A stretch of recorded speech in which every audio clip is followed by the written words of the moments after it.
காடுகள் இயற்கை அரணாக இருக்கிறது.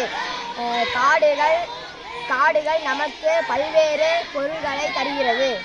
மனிதர்கள் காடை அழிச்சிட்டு மரத்தை அழிச்சிட்டு மரத்தை நடுறதில்லை.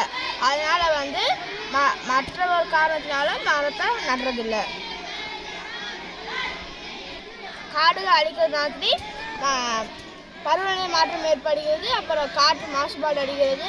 அப்புறம் பூமி வெப்பமாகுது. அதனால மரங்களை வெட்டக்கூடாது, மரங்களை நட்டணும். மக்களுக்கு அது விழிப்புணர்வாக பண்ணணும். திரும்பி பாருங்க, இப்படிதான் ஸ்கூல் மரங்கள் எவ்வளோ இருக்கு. மரம் வளர்ப்போம், மழை பெறுவோம். மரம் வளர்ப்போம், மழை பெறுவோம்.